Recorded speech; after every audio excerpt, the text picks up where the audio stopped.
Hello my dear students, I hope कि आप सभी लोग बहुत ही बेहतर होंगे। हमने एक जो सीरीज स्टार्ट किया था जहां पे हम लोग देख रहे थे 9th से लेकर के 12th किसी भी क्लास में हो अगर आप लोग, और अगर आप लोगों का इंग्लिश का पेपर होता है बोर्ड एग्जाम का या फिर आपका हाफ ईयरली का, तो वहां पे जो आप लोगों को ग्रामर आता है, क्या आता है ग्रामर। और वो जो ग्रामर होता है वो आपका 10 मार्क्स कवर करता है। कितने मार्क्स कवर करता है? आपके 10 मार्क्स कवर करता है। तो इन 10 मार्क्स को हम लोग कंप्लीट करते हैं और हम पहुंच चुके हैं प्रैक्टिस सेट नंबर 9 तक। अगर आपने इसके पहले वाले सारे प्रैक्टिस सेट नहीं देखा है, यहाँ पर एक आई बटन आ रहा होगा, वहां पर क्लिक करोगे तो आपको सारे practice set as it is मिल जाएंगे, या वीडियो के डिस्क्रिप्शन बॉक्स में भी आपको सारे के सारे अभी तक जितने भी हमने प्रैक्टिस सेट कंप्लीट किया है उनका प्लेलिस्ट मिल जाएगा। ओके, तो आप वहां से सारे सिस्टमेटिक वीडियोस देख सकते हैं। आज हमें प्रैक्टिस सेट नंबर 9 पर, तो हम इसे सॉल्व करने वाले हैं। और यहाँ पर हम लोग जितने भी डू एज डायरेक्टेड आता है, फिल इन द ब्लैंक्स आता है, उसे हम कंप्लीट करेंगे। और ट्रस्ट मी फ्रेंड्स कि अगर आप लोग ये सारे के सारे 10 से लेकर के 12 जो मैं आपको प्रैक्टिस सेट करा रहा हूँ, अगर आप ये सारे अटेंड करते हैं तो आपको ज्यादातर 8 से 9 सेंटेंसेस, तो मैं बोलूंगा कि 8+ सेंटेंसेस आपको अपनी ही क्लास से यहाँ पर देखने मिल जाएंगे। Okay, so without further delay let's get start the video.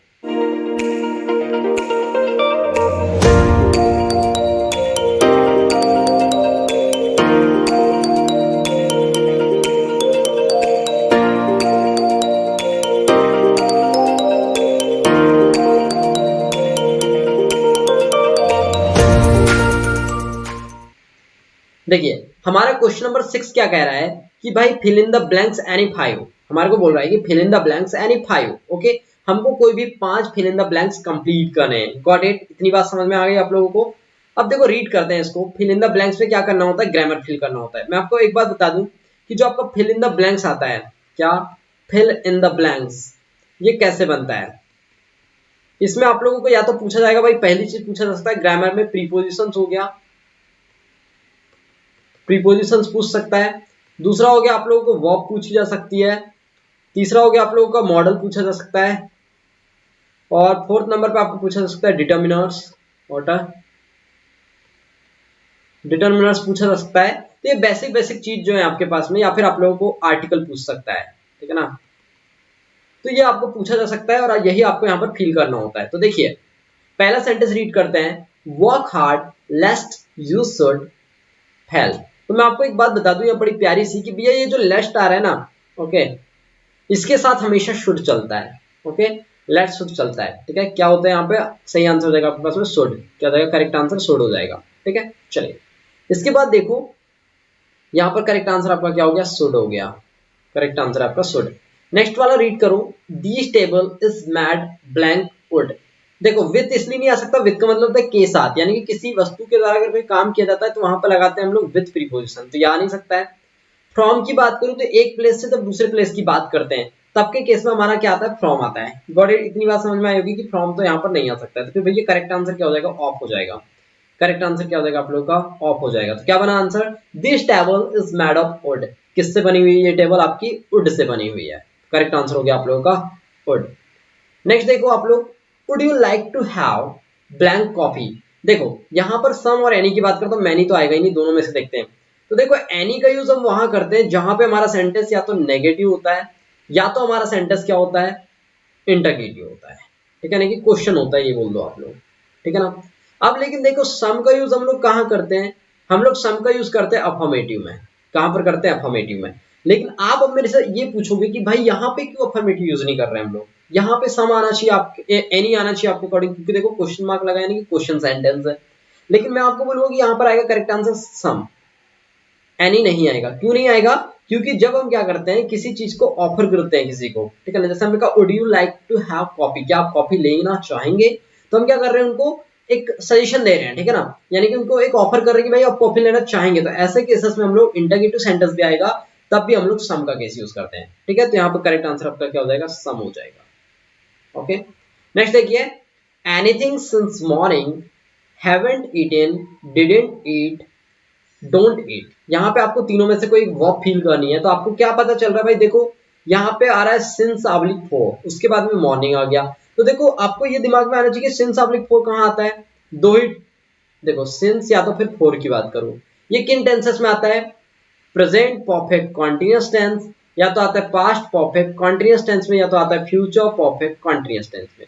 तो अब देखो, यहाँ पे आप लोगों का सिंस मॉर्निंग आ रहा है तो डिडंट तो आ ही नहीं सकता है भाई, डोंट भी नहीं आ सकता क्योंकि ये तो प्रेजेंट में चलते हैं, वो भी सिंपल में, ठीक है, प्रेजेंट सिंपल और पास्ट सिंपल में। यहाँ पे करेक्ट आंसर हो जाएगा हैवंट ईटन। क्या हो जाएगा? Haven't eaten. तो आपका करेक्ट आंसर क्या हुआ? Haven't eaten.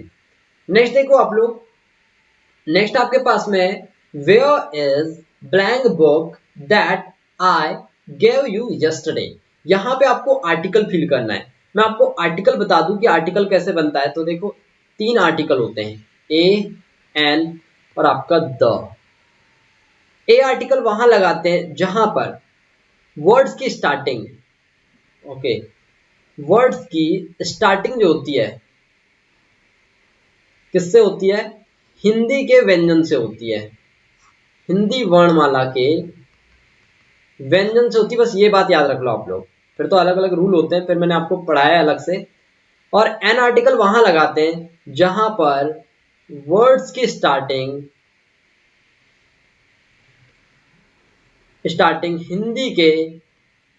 हिंदी वर्णमाला की कहां से होगी? स्वरों से होती है। कहां से होती है आप लोगों के? स्वरों से होती है। आपको पता है व्यंजन कहां से कहां तक होते हैं? क से लेकर के ज्ञानी तक, ठीक है ना। और स्वर कहां से कहां तक होते हैं? आपके अ से लेकर के आपका अह तक। इसके बाद द आर्टिकल की बात करता हूं मैं। तो द आर्टिकल हम लोग लगाते हैं बिग ऑब्जेक्ट के साथ। कहां पर लगाते हैं? बिग ऑब्जेक्ट के साथ में, या जो यूनिवर्स में कोई भी एक है, जैसे अर्थ ले लो, सन ले लो, रिवर के नाम के सामने लगाएंगे, न्यूज़पेपर के नाम के सामने लगाएंगे, तो सारी बड़ी चीजों के नाम के सामने द आर्टिकल लगता है। Got it? इतनी बात समझ में आ गई। अब देखो आर्टिकल का बड़ा सिंपल सा फंडा है यार, कि अगर मैंने कहा है ऑनेस्ट, क्या कहा है? ऑनेस्ट, ठीक है, तो यहाँ पे हम लिखते हैं ऑनेस्ट। तो देखो पहले लिख के देख लो हिंदी में, यहाँ पे आ रहा ओ, तो इसका मतलब है ये क्या है? स्वर है। यहाँ पे आर्टिकल क्या आ जाएगा आप लोगों का? एन आर्टिकल फॉलो होगा। इतनी बात तो समझ में आ गई होगी।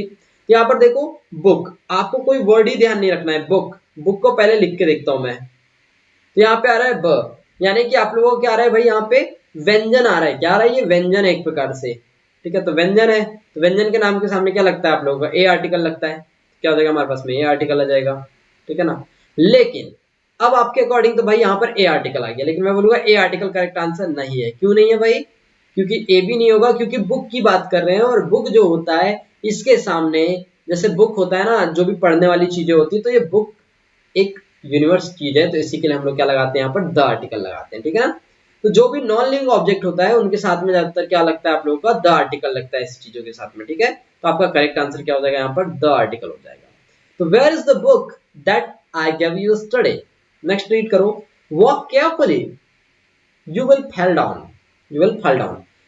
सावधानी से चलो या फिर देख के चलो, अदरवाइज तुम गिर जाओगे। मेरे मुंह से निकल गया अदरवाइज, ठीक है ना। अन्यथा, अदरवाइज का हिंदी मतलब क्या होता है? अन्यथा। क्या होता है? अन्यथा। तो मैं कह रहा हूं भाई देख के चलो, अन्यथा आप गिर जाओगे। तो यहाँ पर बट नहीं आ सकता, एंड नहीं आ सकता, तो यहाँ पर करेक्ट आंसर आपका क्या हो जाएगा? अदरवाइज हो जाएगा। क्या हो जाएगा आपका करेक्ट आंसर? अदरवाइज हो जाएगा, ठीक है ना। चलिए, यहाँ पे मैंने आंसर भी दे दिया, आप लोग देख सकते हैं।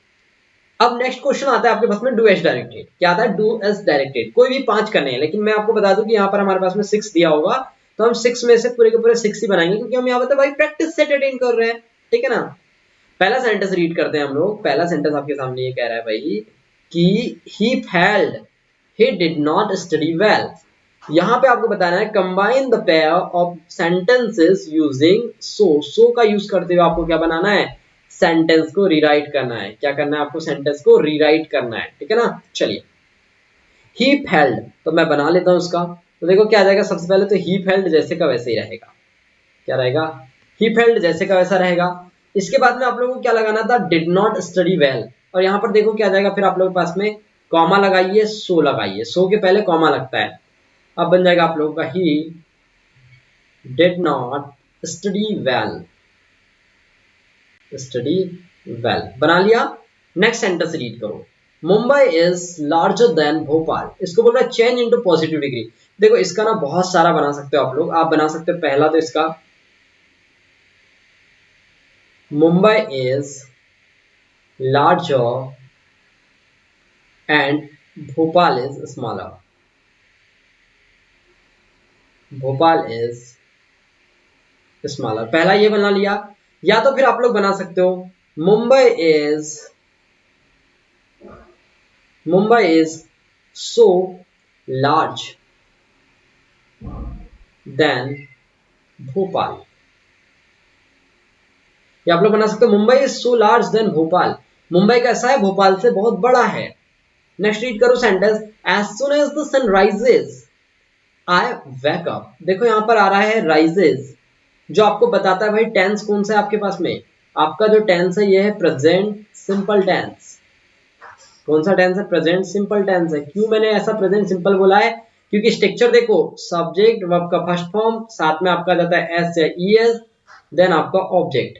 यहाँ पर आपको क्या पता चला कि सब्जेक्ट वर्ब का फर्स्ट फॉर्म आता है, तो यहाँ पर देखो एस या ईएस लगा हुआ है, और ऐसा सिर्फ किसमें होता है, प्रेजेंट सिंपल टेंस में होता है। Got it. आपको यहाँ पर नो सुनर देन का यूज करना है। क्या यूज करना है, नो सुनर देन। तो यहाँ पर एस सुन एस को मैं रिप्लेस करूंगा। कैसे करूंगा, देखिए सबसे पहले स्टार्टिंग होगी नो सुनर देन से, नो सुनर से होगी, ठीक है। नो सुनर डज, इंटरगेटिव बन जाएगा, no sooner does the sun rise, the sun rise, interrogative में ऐसे ये सट जाता है। No sooner does sun rise then I wake up, I wake up. अगर दिख नहीं रहा होगा तो मैं यहां नीचे लिख दे रहा हूं, ऐसा बन जाएगा then I wake up. Okay, यहां पर देन में ए आ जाएगा, ठीक है ना। जैसे ही सन निकलता है तब मैं उठता हूं, ठीक है। समझ में आ गया आप लोगों को ये सेंटेंस। नेक्स्ट देखो, नेक्स्ट सेंटेंस है he is the boy who has won the race, identify the underline clause। यहाँ पे भाई आपको यहाँ पर अंडरलाइन लिखा नहीं आया है, मिस हो गया वो, तो यहाँ पे अंडरलाइन लगा हुआ है, ठीक है ना। तो यहाँ पे बोल रहा है आपको यहाँ पर क्या करना है, यहाँ पर आप लोगों को पता करना है कि भाई क्लॉज कौन सा है। हमको क्या बताना है यहाँ पर, क्लॉज कौन सा है ये बताना है। तो देखिए जहां पर भी हु वर्ड आता है वो बताता है भाई रिलेशन को। क्या बताता है ये हमारे पास में, रिलेशन को बताता है। क्या बताता है हमारे पास में, ये रिलेशन को बताता है। अब देखो ये है क्या चीज, तो ये होता है रिलेटिव प्रोनाउन, ठीक है। तो यहाँ पे जो अंडरलाइन जो क्लॉज है ना, ये हमारे पास में relative adjective, relative adjective class है। कौन सा क्लॉज है ये, रिलेटिव एडजेक्टिव क्लॉज है ये। Got it. इसका नेक्स्ट रीड करिए, he said to me you have been selected. यहां पे बोल रहा है चेंज द नरेशन, आपको ना यहाँ पे नरेशन कन्वर्ट करना है। ओके, तो देखिए यहाँ पे मैं आपको बना के बता रहा हूँ, क्योंकि नरेशन आप लोगों को एकदम से समझ नहीं आएगा, क्योंकि इसके लिए आपको पर्टिकुलर वीडियोस देखना पड़ेगा हमारे। तो देखिए इसका क्या बन जाएगा, जब भी सैड की बात आती है तो यहाँ पे टोल्ड में कन्वर्ट हो जाता है, ठीक है ना। तो he told me, he told मी, उसके बाद जो इन्वर्टेड कॉमा होता है उसको हटाने के लिए हम लोग दैट का यूज करते हैं। देन हमारे पास में क्या हो जाएगा, यू का हो जाता है रिप्लेस आई से। तो he told me that I had been selected, past चला जाएगा, ये प्रेजेंट है तो had been selected, had been selected। Got it। तो ये हमारा बन गया नरेशन। नेक्स्ट देखो, unless you work hard, यहां पे आपको unless दिख रहा है, unless you work hard you can't win the match। आपको रिप्लेस करना है किससे, if से रिप्लेस करना है इसको, if। तो मैं सीधी सी बात कहता हूं, if का मतलब होता है यदि, हिंदी में क्या होता है, यदि। मैं आपसे कहूं कि यदि भाई आप वर्क हार्ड नहीं करोगे ना तो आप मैच नहीं जीत सकते हो, ठीक है।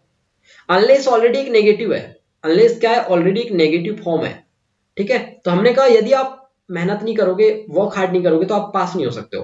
तो मैंने क्या कहा है आपसे, इफ यू। अब देखो ये प्रेजेंट सिंपल है, कैसे पता किया, सब्जेक्ट वर्ब का फर्स्ट फॉर्म आ रहा है, देन ऑब्जेक्ट आ रहा है, ठीक है। तो if you don't work hard, मैंने कहा if you don't work hard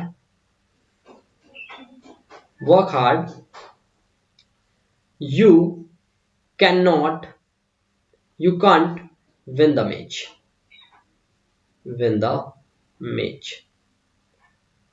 got it, you win the match, बना लिया, win the match, ठीक है। तो ये सिंपल सी बात थी कि आपको पहले इफ लगाना था और ये डू नॉट का यूज करना था। क्यों करना था, उसका रीजन मैंने आपको बता दिया कि जो इफ होता है ये पॉजिटिव फॉर्म होता है और अनलेस जो होता है ऑलरेडी नेगेटिव होता है। तो if you don't work hard, अब इस डोंट को अगर आपको पूरा पूरा डोंट नहीं लिखना है तो आप लिख सकते हो डू प्लस के नॉट। ओके, डू नॉट लिख सकते हो आप लोग, इसको क्या लिख सकते हो आप लोग, डू नॉट।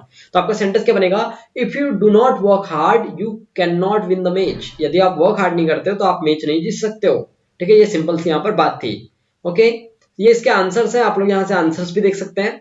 इसके बाद देखिए, अभी मैंने यहाँ पर सिस्टमेटिक पूरा प्लेलिस्ट अपलोड करके रखा है, किसका, इंग्लिश ग्रामर सेक्शन सी करके मैंने एक प्लेलिस्ट बना दिया आप लोगों के लिए, सारे वीडियोस अपलोड कर दिए हैं। वहां पे प्रैक्टिस सेट 1 2 3 4 5 6 7 8 9 अभी तक जितने भी हमने वीडियोस बनाया है सारे के सारे आप लोगों के लिए वहां पर अवेलेबल है। और वीडियो का ड्यूरेशन जो है ज्यादा नहीं है, 15 मिनट की ही वीडियो है आप लोगों की ज्यादातर, ठीक है। और 15 मिनट में आप अपना पूरा 10 मार्क्स कवर कर सकते हो आराम से, ठीक है। अब देखिए, अगर आप लोगों को और भी वीडियोस देखना है, जैसे कि इंग्लिश ग्रामर हो गया, रिकॉर्डेड स्पोकन इंग्लिश बैच, फिर एप्लीकेशन लेटर्स, ऐसे मैंने यहाँ पे बहुत सारे ऐसे वगैरह अपलोड करके रखा है, 10 से 11 ऐसे हैं, ठीक है। फिर हिंदी व्याकरण भी मैंने आप लोगों के लिए अपलोड करके रखा है, जिसमें आपको निबंध मिल जाएगा, व्याकरण मिल जाएगा, भाषा बोध मिल जाएगा, फिर essay, letter writing, paragraph writing, notice writing, ये सब अपलोडेड है आप लोगों के लिए। बस आपको यूट्यूब चैनल पे जाना है और ये प्लेलिस्ट वाले सेक्शन पे जाके आप लोगों को देख लेना है, ओके। अब देखिए, अगर आप लोगों ने यार अभी तक लाइक नहीं किया ना, तो फिर क्या कर रहे हो, लाइक तो बनता ही है एक छोटा सा, ठीक है। और वीडियो को शेयर कर देना अपने दोस्तों के साथ में, ताकि उन लोगों की भी हेल्प हो जाए। और एक कमेंट करके जरूर ये बताना कि आपको किस टॉपिक पर और वीडियोस चाहिए, आप किन टॉपिक्स पर वीडियोस आते हो, ठीक है। और इसका पीडीएफ वगैरह जो है वो आप लोगों को हमारे टेलीग्राम ग्रुप पर मिल जाएगा। कहां पर मिल जाएगा आप लोगों को इसका पीडीएफ? टेलीग्राम ग्रुप है, किस नाम से मैं आपको बता दे रहा हूँ। टेलीग्राम ग्रुप है आप लोगों का आरजू इंस्टीट्यूट के नाम से। क्या है? आरजू इंस्टीट्यूट के नाम से आप लोगों के लिए टेलीग्राम ग्रुप है। वहां पर जाओगे तो अब तक मैंने जितना भी पढ़ाया है सबका प्लेलिस्ट, सबका पीडीएफ जो है फ्री ऑफ कॉस्ट मिल जाएगा, ठीक है ना। सो बहुत जल्द मिलता हूं मैं आप लोगों को एक नेक्स्ट वीडियो के साथ में, तब तक के लिए bye, have a good day.